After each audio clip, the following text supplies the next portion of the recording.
Brooke Greenberg era una joven que tenía 16 años.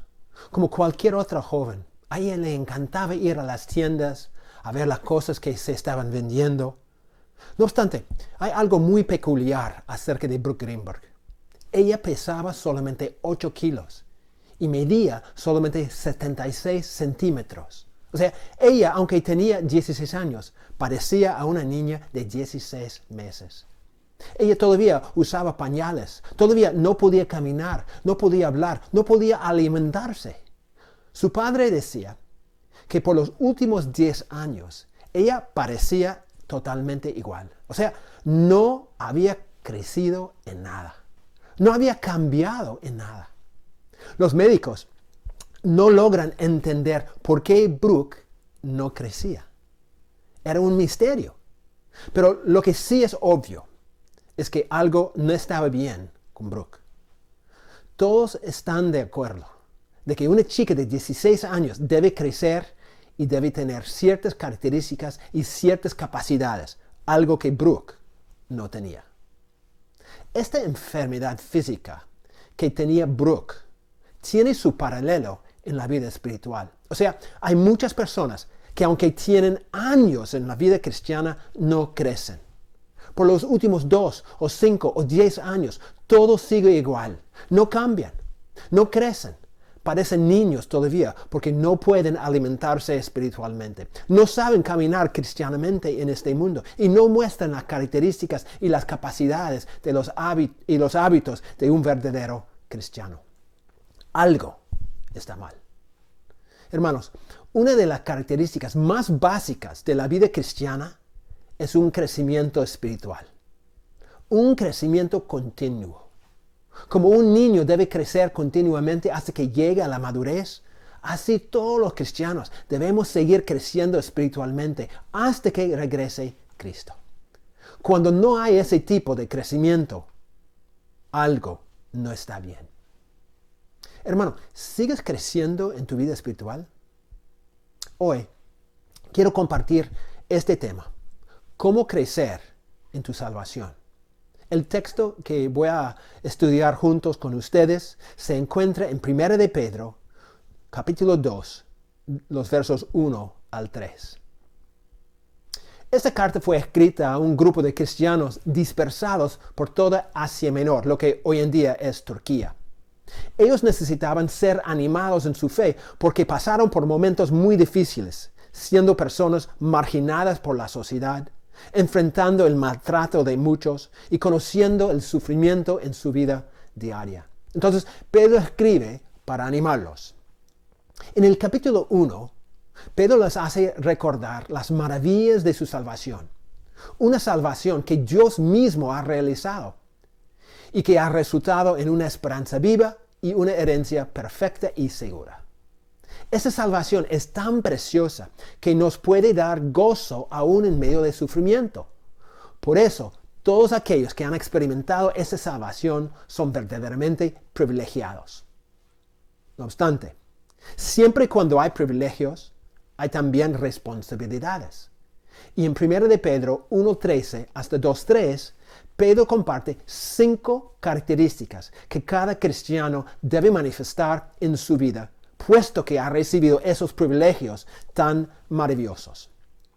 Solo quiero compartir una de esas características, la quinta, que vemos en 1 de Pedro 2, 1 al 3. El texto dice: desechando pues toda malicia, todo engaño, hipocresía, envidias y todas las detracciones, desead, como niños recién nacidos, la leche espiritual no adulterada, para que por ella crezcáis para salvación, si es que habéis gustado la benignidad del Señor. Ahora, la característica que Pedro exhorta a que cada cristiano tenga es un deseo fuerte de crecer en nuestra salvación. Para entender mejor esta exhortación, vamos a reflexionar sobre 4 principios vitales para crecer en nuestra salvación. 4 principios vitales. Obviamente, no son los únicos principios que se necesitan para crecer en la vida espiritual. Sin embargo, son los 4 que Pedro comparte en este texto. Entonces, el primer principio vital para crecer en nuestra salvación es esto. El alimento espiritual es esencial para el crecimiento espiritual. Es decir, sin alimentarnos espiritualmente no podemos crecer en nuestra vida espiritual. Es así de simple. Ya todos nosotros entendemos esto, ¿no? Y todos estamos de acuerdo con ello. No obstante, la pregunta es, ¿vivimos lo que ya sabemos? Sabiendo que tenemos que alimentarnos espiritualmente para crecer, ¿cuántos de nosotros estamos sufriendo de una desnutrición espiritual? ¿Cuántos de nosotros comemos espiritualmente solamente una vez a la semana? O si lo hacemos más frecuentemente, lo hacemos con la comida chatarra espiritual. Y por eso estamos en peligro de una desnutrición espiritual también. Pedro enfatiza en nuestro texto la necesidad urgente de una alimentación espiritual constante. Cuando él escribe, desead como niños recién nacidos la leche espiritual no adulterada, para que por ella crezcáis para salvación. La clave en este pasaje es la frase por ella. Pedro dice que se crece para salvación, es decir, se crece hacia una madurez espiritual por ella. Ahora, la pregunta es, ¿a qué se refiere ella? ¿Cuál es la cosa que nos puede llevar a una madurez en nuestra salvación? La respuesta, según Pedro, es la leche espiritual no adulterada. Esta es la clave para el crecimiento espiritual. En otras palabras, el alimento espiritual es el fertilizante, el abono que nos hace crecer hacia una madurez espiritual, que nos hace fuerte en nuestra fe. Sin el alimento espiritual no se puede crecer, no se puede avanzar hacia la imagen de Cristo, sino o vamos a morir espiritualmente, paulatinamente por supuesto, o vamos a ser como Brooke Greenberg y vamos a quedarnos como infantes aún siendo adultos. Y la verdad es que nadie puede hacerte comer. Nadie puede abrir tu boca espiritual y echar la comida ahí. Se puede animarte, se puede ayudarte a saber cómo. Sin embargo, tú por tus propios esfuerzos tienes que alimentarte espiritualmente o vas a enflaquecer hasta que mueres espiritualmente. El alimento espiritual es esencial para el crecimiento espiritual. Ahora, ¿cuál es esa leche espiritual que necesitamos tan urgentemente para crecer? El contexto nos ayuda. Observen lo que dice 1 de Pedro 1, 22 a 25. Pedro escribe, habiendo purificado vuestras almas por la obediencia a la verdad mediante el Espíritu, para el amor fraternal no fingido, amaos unos a otros entrañablemente de corazón puro, siendo renacidos. ¿Pero cómo? No de simiente corruptible, sino incorruptible. ¿Cómo? Por la palabra de Dios que vive y permanece para siempre. ¿Por qué?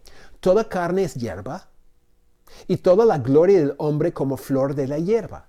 La hierba se seca y la flor se cae, mas la palabra del Señor permanece para siempre. Y esta es la palabra que por el Evangelio os ha sido anunciada. Dice Pedro que los creyentes habían purificado sus almas al obedecer la verdad. Esto se refiere obviamente a su conversión al creer el Evangelio. Es decir, cuando ellos escucharon el mensaje del Evangelio, ellos creyeron ese mensaje y se convirtieron a Cristo. Es más, porque Pedro dice también que ellos habían renacido por la palabra de Dios y que esa palabra era nada menos que el mismo Evangelio que ha sido anunciado a ellos. En otras palabras, Pedro dice que es la misma palabra de Dios predicada a ellos que ha hecho cambios radicales en su vida. Ahora, nuestro texto en 2.1 empieza con la palabra pues. Dado que esta palabra que han escuchado en las prédicas, dado que esa palabra te ha impactado tanto, ¿qué deben hacer? Pedro dice, deben desear la leche espiritual. Entonces, en el contexto, ¿qué significa la leche espiritual? ¿Cuál es ese alimento indispensable para el crecimiento espiritual de los creyentes? Es la palabra de Dios. Santiago 1:21 dice casi lo mismo. Por lo cual, desechando toda inmundicia y abundancia de malicia, recibid con mansedumbre la palabra implantada, la cual puede salvar vuestras almas. También, segundo de Timoteo 3:15, dice, desde la niñez has sabido las sagradas escrituras, las cuales te pueden hacer sabio para la salvación por la fe que es en Cristo Jesús. Y por supuesto, Jesús mismo dijo, escrito está, no solo de pan vivirá el hombre, sino de toda palabra que sale de la boca de Dios. Cada uno de estos pasajes dice lo mismo. La palabra de Dios es nuestro alimento espiritual. Y cuando meditamos sobre ella y la consumimos, podemos crecer hacia la madurez espiritual. Sin un consumo de esa leche espiritual, llegaremos a ser muy débiles en la fe y sufriremos una desnutrición muy pronto. No obstante, creo que hay otra forma de entender qué es esa leche espiritual. Si seguimos leyendo en nuestro texto de 1 de Pedro 2, llegamos al versículo 3, donde Pedro dice, si es que habéis gustado la benignidad del Señor. Observen que Pedro sigue usando la metáfora, o sea, la comparación del alimento. Y dice que hemos gustado el Señor. Hemos gustado su bondad.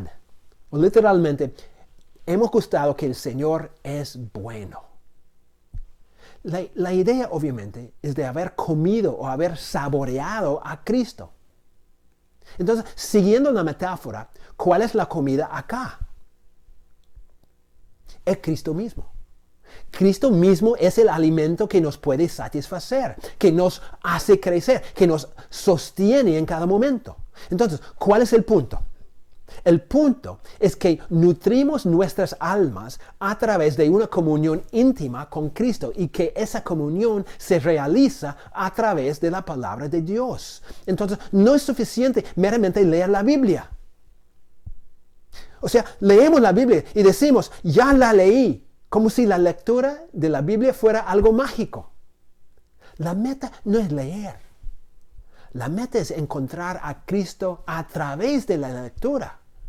La meta no es meramente conocimiento de los detalles del texto, sino la meta es conocimiento de Cristo, del mismo Cristo que está en el texto. No es suficiente escuchar una prédica o leer un libro cristiano como si esas cosas pudieran hacernos crecer simplemente por hacerlas. Tampoco es suficiente tener una supuesta experiencia sobrenatural con Cristo sin estar pegado a su palabra. No, hermanos. El punto es que nos alimentamos a través de una comunión real con Cristo, a través de su palabra, la Biblia. O sea, leemos la Biblia no como un fin en sí, sino para tener comunión con Cristo. Escuchamos una prédica para escuchar la misma voz de Cristo a través de la palabra. Por eso, nunca debemos estar satisfechos con una lectura seca. Tenemos que proseguir a Cristo en la palabra hasta que lo encontremos. Y así vamos a tener una comunión íntima con Él. Y así vamos a nutrir nuestras almas. El alimento espiritual, hermano, hermana, es esencial para el crecimiento espiritual. El segundo principio es que los deseos fuertes son esenciales si vamos a buscar el alimento que necesitamos para crecer. Sencillamente, sin un deseo fuerte para esa leche espiritual, nunca vamos a buscarla. El letargo espiritual es algo real y algo que nos afecta a todos nosotros de vez en cuando.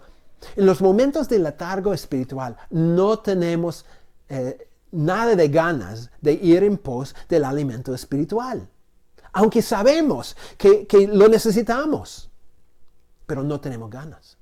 ¿Y qué pasa cuando no buscamos el alimento espiritual porque no tenemos las ganas. Empezamos a enflaquecernos espiritualmente por no habernos alimentado adecuadamente. Llega a ser como un círculo vicioso.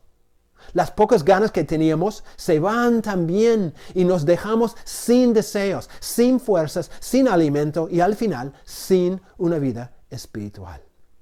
Por eso, Pedro nos manda, increíblemente, nos manda que tengamos deseos fuertes. Él dice, y desead la leche espiritual no adulterada.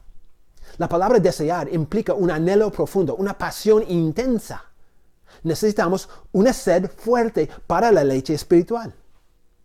Y Pedro dice, nos da una ilustración de cuán fuerte debe ser nuestro deseo para el alimento espiritual. Dice Pedro, desead como niños recién nacidos la leche espiritual no adulterada.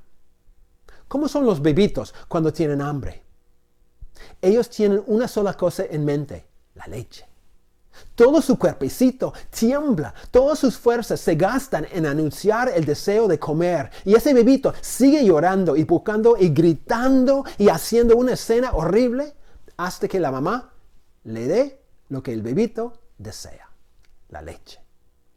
La leche es su prioridad principal y toda la vida se somete a esa prioridad porque el bebé siente que sin esa comida va a morir.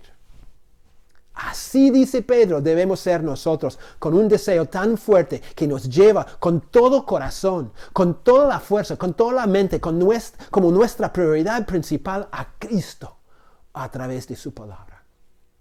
Nosotros debemos tener en mente la idea de que sin esa leche espiritual vamos a morir.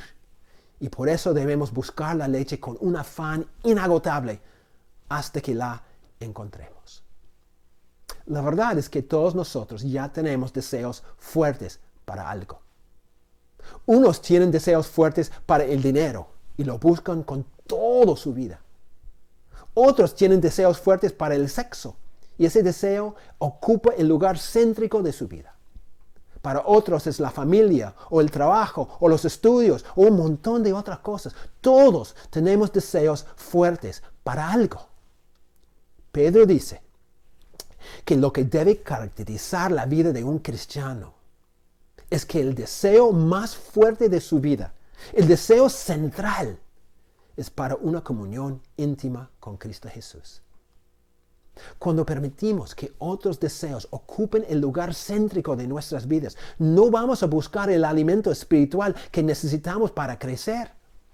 Y por eso nuestras almas no van a nutrirse y nunca vamos a crecer hacia la madurez espiritual. Más bien, vamos a perder aún los pocos deseos que ya tenemos hasta que extingamos el pequeño fuego que tenemos en nuestro corazón. No, hermanos. El deseo para una comunión con Cristo a través de su palabra tiene que estar al centro de nuestras vidas para que busquemos el alimento espiritual con más fuego que cualquier otra cosa. Principio número 3. Los deseos que tenemos ahora para el crecimiento espiritual se basan en una experiencia previa con Cristo. Ahora, en este momento surge una pregunta a mi mente. ¿Cómo puede Pedro mandar que sintamos algo que quizás no sintamos? O sea, ¿cómo se puede exigir una emoción, un deseo? Yo pensé que las emociones eran algo involuntarias. Es como si alguien me dijera, Jim, vas a comer el cuy, que es una comida en Perú, y vas a gustarlo. Bueno, quizás él me puede forzar que coma el cuy, pero de ninguna manera puede exigir que me agrade a mí el cuy. Es algo que depende de mí. Sin embargo, esto es exactamente lo que Pedro hace acá. Él exige que los cristianos deseen la leche espiritual. Y es más, porque él dice que ese deseo es la clave para el crecimiento espiritual. ¿Qué hacemos? ¿Necesito ese deseo para crecer? Pero ¿qué si no nace dentro de mí? ¿Qué si no es algo natural dentro de mi ser? ¿Qué hago?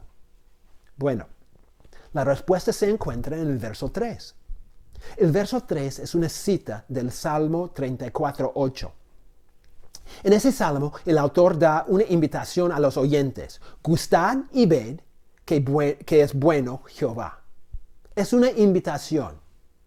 Sin embargo, cuando Pedro incluye este texto en su carta, ya no es una invitación, sino es lo que se llama una frase condicional. Pedro dice, si es que habéis gustado la benignidad del Señor. Pedro usa una forma gramatical que asume algo es cierto para su argumento. En otras palabras, Pedro dice, vamos a suponer que tú ya has experimentado de una manera muy personal la bondad de Cristo.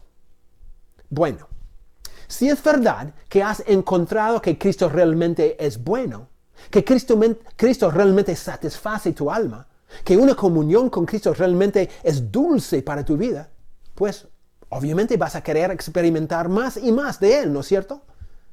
Por supuesto.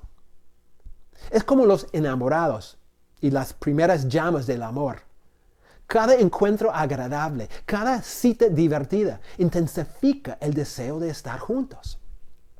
Pues Pedro está diciendo, si es verdad que Cristo te ha satisfecho en algún momento de tu vida, ¿por qué no regresas a la misma fuente para gustarlo más y para saborear su bondad de nuevo?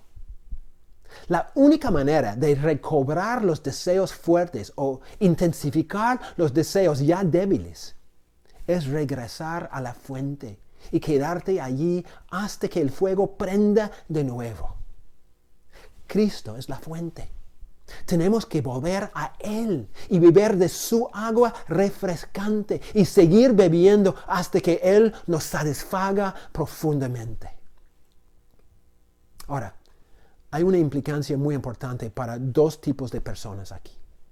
Primero, para los que nunca han tenido una experiencia salvadora con Cristo. O sea, para los que nunca han nacido de nuevo, este pasaje asume que las únicas personas que pueden saborear la gracia y la bondad de Cristo son las que ya se han convertido a Cristo. Entonces tú no puedes. Tú no puedes disfrutar de su benignidad. Tú no puedes experimentar cuán dulce es Él. Tú no puedes satisfacer tu alma con una comunión íntima con Él. Lo que tú tienes que hacer es aceptar la invitación hecha en Salmo 34:8. Gustad y ved que el Señor es bueno. Es decir, tú no puedes sostenerte recordando un encuentro previo con Cristo. Tú necesitas conocerle a Él por primera vez. Necesitas arrepentirte de todo pecado, inclusive de los deseos pecaminosos que ocupan los lugares centrales de tu vida. Te invito ahorita que te entregues a Cristo para que tú puedas experimentar su gracia que satisface en todo sentido. Pero también hay una aplicación para todos los que ya han experimentado la bondad de Cristo. Los que ya han nacido de nuevo. Quizás los deseos espirituales tuyos se hayan apagado, o por lo menos son muy débiles.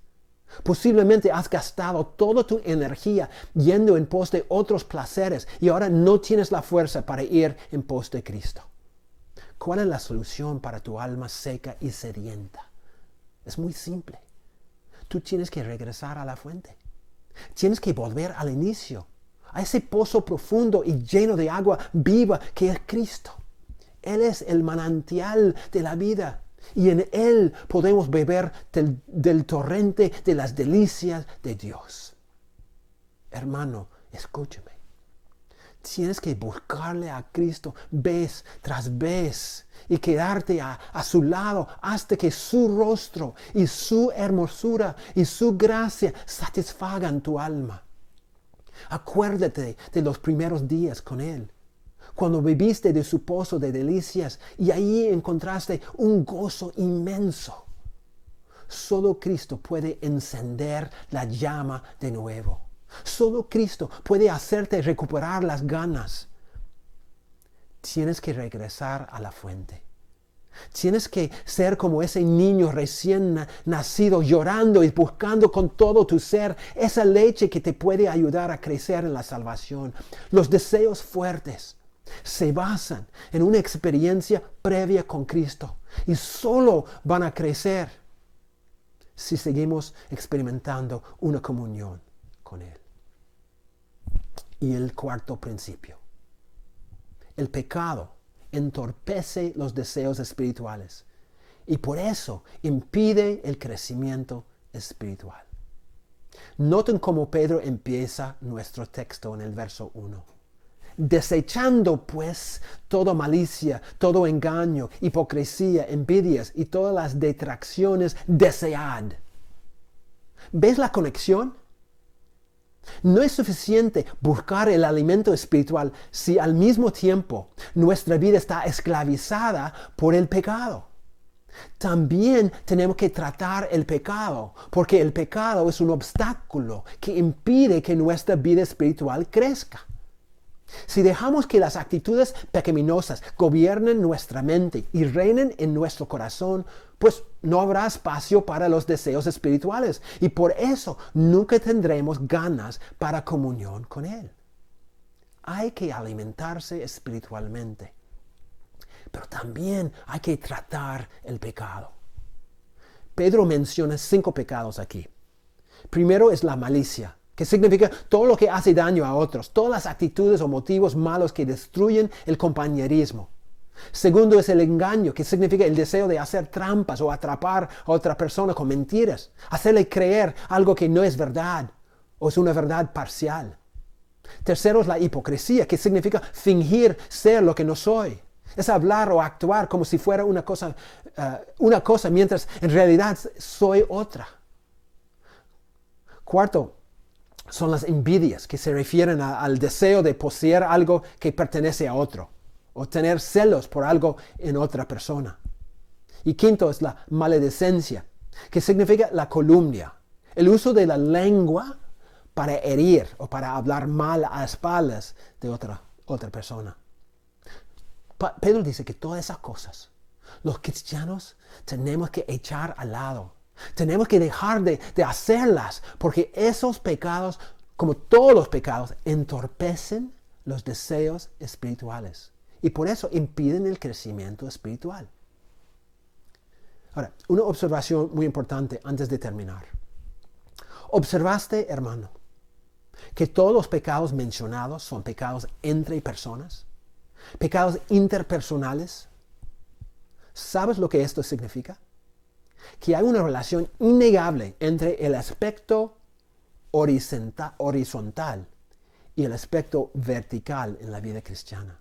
Es decir, una relación estrecha entre tu relación con Cristo y tus relaciones con los hermanos existe. Si pecamos por el lado horizontal, esto afecta el lado vertical. Si pecamos contra nuestros hermanos con la calumnia o envidias o engaño o cualquier otro pecado, estos pecados no solamente dañan a la gente, sino también obstaculizan nuestra comunión con Cristo y extinguen la pasión espiritual. Entonces, si encuentras que tu corazón está muy seco, muy frío hacia Cristo, quizás el problema principal es la relación con los hermanos. Quizás la traba radica en el lado horizontal, en la forma de que estás tratando a los hermanos de la iglesia o otros hermanos. Es innegable, hermanos, y Pedro nos enseña esta verdad. El pecado entorpece la pasión espiritual y por eso impide el crecimiento hacia la madurez. Hay que tratar el corazón. Hay que desechar el pecado para que los deseos espirituales brillen de nuevo. Bueno, hermano, ¿estás creciendo en madurez espiritual? Espero que sí. Si no, Pedro nos enseña una solución. Tenemos que desechar todo pecado y regresar a la fuente de vida. Cristo Jesús es la fuente. Porque en Él vamos a encontrar el alimento espiritual que necesitamos para poder crecer hacia la madurez espiritual. Hermanos, todos los días tenemos que gustar y ver que Cristo es bueno. Y de esta forma vamos a ir creciendo hasta que lleguemos a la imagen de Cristo Jesús. Que Dios les bendiga.